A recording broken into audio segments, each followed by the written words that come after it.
Olá pessoas, Rafa Danos aqui e vamos lá para mais um capítulo do nosso Diário Visual.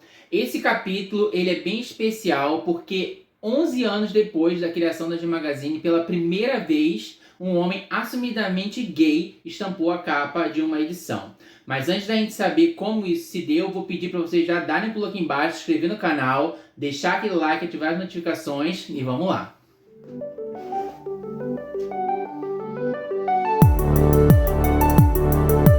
Projeto Diário Visual G em Questão, capítulo 133. Enfim, o primeiro gay assumido na capa da G. Mesmo a G sendo uma revista gay desde sua criação como Banana Louca em 1997, em 11 anos de existência, nenhum homem assumidamente gay havia sido escolhido para ser capa da revista. Hoje, depois de entrevistar o Marcelo de Paula nas 5 perguntas do Rafa, que eu vou deixar até o link do vídeo dele aqui em cima para vocês darem uma olhada na entrevista, nós sabemos que o Marcelo falou abertamente sobre sua vida na entrevista que concedeu à revista na época e até mesmo sobre um relacionamento longo de 5 anos que tinha com seu parceiro. Mas como é sabido por todos que acompanham o G em Questão e tem a revista do Marcelo, sua edição não possui entrevista alguma com ele. Aparentemente esse elemento foi descartado do produto final, nem mesmo Marcelo soube nos dizer o porquê. Atualmente, com uma melhor aceitação no meio artístico de personalidades saírem do armário, é sabido que diversos rapazes que foram capa, como o Mauro Borges, Tom Pequeno, o Nico Puig, o Rubens Caribé, Rafael Alencar e o Walter Verve, já eram do meio, mas precisavam manter sua sexualidade em sigilo justamente por causa da homofobia, tanto social quanto na própria indústria. Muitos podem até dizer: o Rafa Alencar sempre foi ator de filmes adultos voltados para o público homossexual, então ele foi o primeiro homossexual a sair na capa da G. Mas é preciso levar em consideração alguns fatores, considerados por muitos polêmicos. Nem todo ator que trabalha na indústria adulta homossexual é necessariamente homossexual. Muitos que trabalhavam na indústria no século passado, nos anos 2000, depois de abandonarem a carreira, seguiram suas vidas com suas esposas, filhos e novas profissões. E por mais que esse não seja o caso do Rafael Alencar, em momento algum de sua entrevista na G, a revista aborda abertamente sua sexualidade e como ele lida com ela. Por mais que nas entrelinhas dos seus poemas, publicados em meio ao seu ensaio, o Walter Verve deixasse nítido onde habita o seu verdadeiro desejo, em momento algum foi falado abertamente sobre sua sexualidade também. Seriam essas precauções, em edições anteriores, um medo da publicação da própria homofobia existente no meio gay? Se em edições passadas a revista recebia críticas dos leitores quando um rapaz saía mais afeminado numa foto, estaria a revista evitando falar da homossexualidade no modelo de capa, por medo da falta de interesse do próprio público? De um ponto de vista pessoal, baseado num padrão nítido ao longo da história, creio que essa seja realmente a resposta para o distanciamento da homossexualidade de quem posava para a revista. Pois o próprio meio gay perpetua essa ideia que viado só gosta de homem com jeito, nem vou dizer de homem, mas de hétero. E essa é a verdade. Levou 11 anos para que a G resolvesse comprar o barulho e sentir de fato a repercussão que daria colocar na capa o primeiro modelo assumidamente gay, o Mr. Gay Floripa, em 2008, o Maicon Araújo. Com perguntas do tipo: quando se assumiu gay? Como acha que devemos lutar por nossos direitos? Qual o seu tipo ideal de homem? A gente se depara com uma bravura nunca vista antes numa entrevista com um modelo de capa, normalizando assim pela primeira vez em 11 anos o desejo de gays por homens gays e fazendo um trabalho importante de nos alertar para a necessidade do afastamento do desejo pela opressão, que só reforça o estigma de rejeição ao colocar no pedestal um padrão inalcançável. E agora a pergunta do Rafa. Você acredita que essa ideia de desejo quase fetichista por homens héteros se perpetua até hoje na comunidade gay, fazendo com que algumas pessoas assumam uma falsa imagem de discretos e másculos? Trazendo para a nossa realidade, eu acho que todo mundo que acompanha o canal vai conseguir se identificar com o que eu estou falando agora. A maioria dos rapazes que tem perfil bombado no Instagram, você pode reparar que poucos são o que sentem orgulho ou que enchem o seu feed com foto, tipo assim, mesmo que ele seja bombado, tipo assim, mostrando que ele é afeminado. A maioria dos rapazes tenta perpetuar essa imagem, tipo assim, eu sou grande, forte, bombado e tenho um jeito de homem hétero, sabe? E muitas pessoas conhecem esses rapazes e na sua vivência, na sua vida real, esses rapazes não têm essa postura de homem hétero, másculo e falam que nem homem, andam que nem homem. Eles são afeminados. Não tem problema nenhum esses homens serem afeminados. O problema está justamente quando eles afastam-se dessa imagem, que é o verdadeiro eu deles, para vender uma imagem de que eles são esses homens másculos heterossexuais nas mídias sociais. Um exemplo disso, eu não vou dizer que não foi o caso dele, porque eu sei que isso viralizou e depois que a gente descobriu como a pessoa era. O tal rapaz que é a masculina. Ele bombou nas redes sociais com aquela foto que ele trabalhava na SAMU, acho que na época. Então, tipo, homens e mulheres ficaram com um desejo enorme nele, então todo mundo queria saber quem ele era, aquele fetiche todo. Quando se descobriu quem ele era, começou a ir nos programas da entrevista, que viram que ele tinha a voz fina, que ele tinha um jeito afeminado, ele passou a virar meio que, entre aspas, chacota, mas ele se calçou nisso para fazer disso a fama dele, tanto que ele criou essa persona, a masculina, e fez fama, tipo assim, assumindo a feminilidade dele. Então a gente vê que o desejo que tinha pela pessoa dele, de quando ele era o homem másculo, era o desejo, tipo assim, nossa, como eu quero ter esse homem, como um objetivo a ser alcançado. Mas quando se viu que ele era feminino, não tem mais aquele anseio de tipo assim, nossa, o desejo por aquele homem. É tipo assim, ele começou a servir de entretenimento de uma outra forma. Ele faz todo mundo rir. Então, você vê que essa imagem dessa busca de que o homem precisa ter jeito de homem, que precisa ter jeito, como eu falei durante o texto, ter jeito de heterossexual, é uma coisa que se perpetua muito no meio gay. Muito, muito, muito. Porque quase todo perfil de homem que é bombado, que é seguido por 50 mil pessoas, 100 mil pessoas, você pode ver. O perfil deles inteiro é cheio de fotos que eles tentam emular essa imagem do homem viril, do homem hétero, do homem másculo. E muita gente que tem esses homens como amigos sabe que no dia a dia esses homens eles desmonhecam, eles são afeminados, eles falam com trejeito, gostam de diva pop, gostam de dançar, gostam de dar close. E isso deveria ser uma coisa que deveria ser normalizada nas redes sociais para que a gente soubesse que o desejo de homens gays por homens gays, eles se empoderando da sua feminilidade, do seu lado mais real de quem eles realmente são, não tem problema nenhum. O problema está justamente a gente perpetuar esse preconceito que sempre existiu dentro da comunidade, de que a gente só sente desejo por homem com jeito de homem, jeito de hétero, porque a gente não se relaciona com heterossexual. A gente, quando está no meio, que a gente se apaixona por alguém, se apaixona por um homossexual, e a gente casa com essas pessoas, a gente namora, a gente tem as vivências com essas pessoas. E essas pessoas, quando a gente se apaixona por elas, é do jeito que elas são. E não por um personagem que ele vai emular, tanto na realidade quanto nas redes sociais, sabe? Então, realmente, a gente acaba vendo que o grande problema, eu vejo que a publicação pode ter se afastado dessa ideia de querer colocar um gay na capa, porque a gente vende essa imagem que a gente, quando eu falo na comunidade como um todo, né? Sente desejo por homem. E tanto que ao longo da história da revista, todos os contos que tiveram, era sempre tipo assim, ó.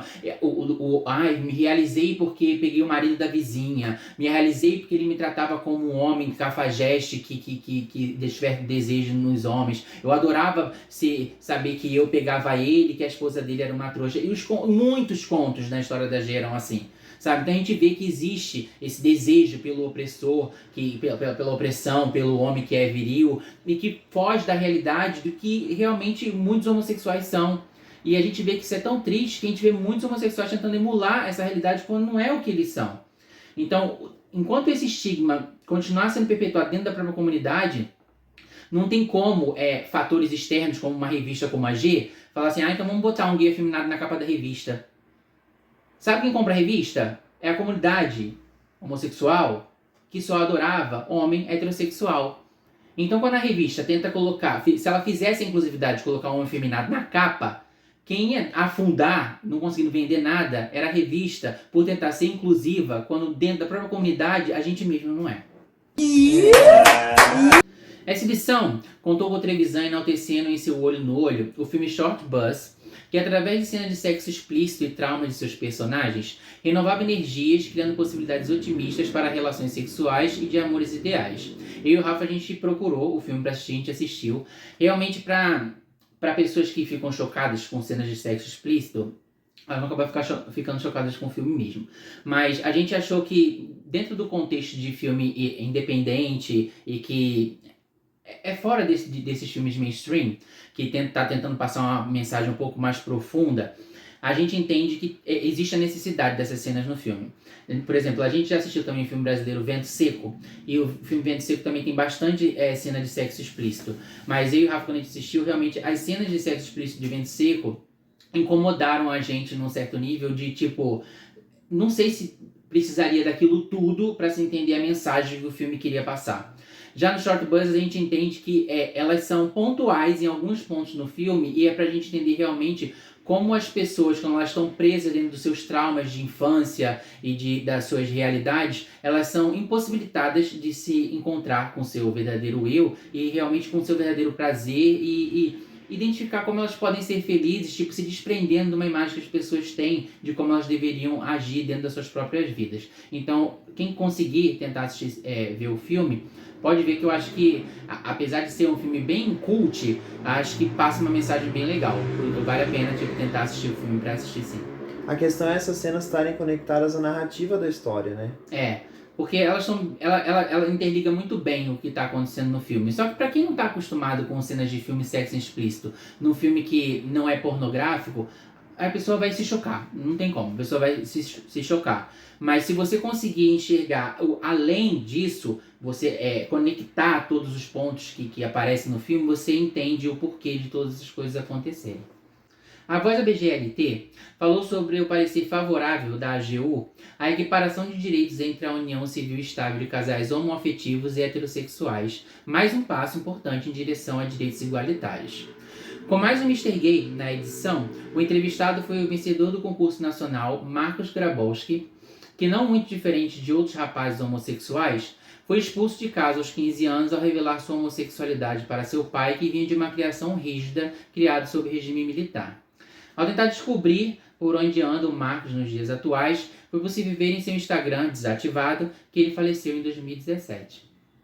Um ponto positivo que ele falou na entrevista dele é que depois que ele ganhou o concurso, apesar de na adolescência ter sido expulso de casa pelo pai dele, eles se entenderam e o pai dele passou a ter orgulho do filho dele e falou que foi até a primeira vez que o nome da família saiu no jornal.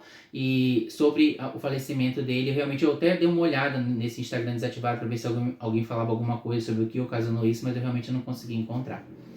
Em sua sessão fechação, a Silvestre Montilla fez uma entrevista super descontraída com o ator Marcelo Médici, enquanto o David Brasil expunha a beleza do medalhista olímpico César Cielo.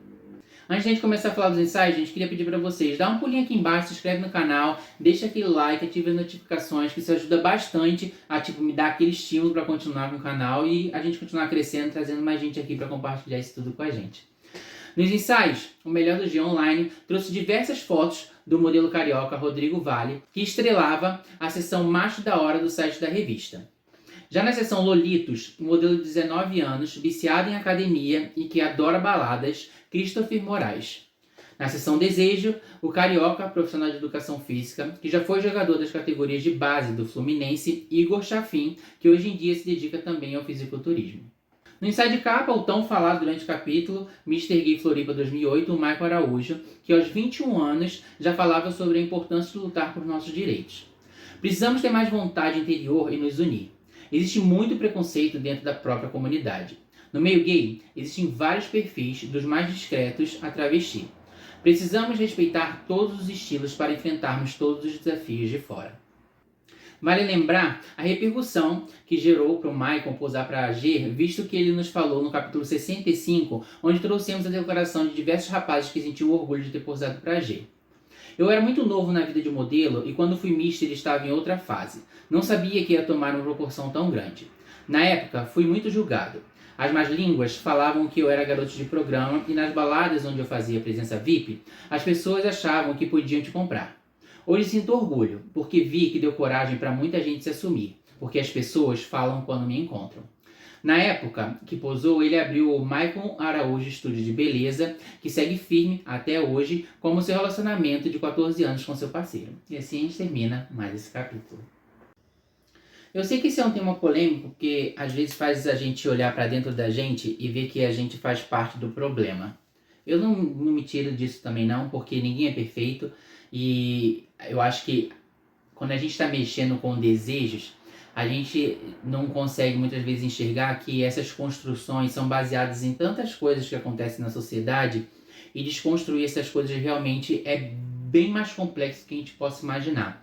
Mas vocês conseguem enxergar essa problemática dessa emulação do homem heterossexual no meio gay, e como as pessoas que muitas vezes querem fazer fama nas redes sociais querem cada vez mais estar distantes do parecer homossexual? Se vocês têm essa percepção, conta aqui pra mim, pra eu saber como é que vocês percebem isso lá, tipo, quando vocês estão dando os likes de vocês e os perfis que vocês seguem, pra gente ver se a gente tem essa mesma percepção a respeito desse assunto. Quero agradecer muito ter vocês aqui comigo mais essa semana e pedir, antes de vocês irem embora, o de sempre. Dá um pulinho aqui embaixo, se inscrever no canal, deixar aquele like, ativar as notificações. Meu Instagram tá aqui embaixo se quiser interagir comigo por lá. Comenta bastante, compartilha o vídeo e a gente se vê na semana que vem. Até já já.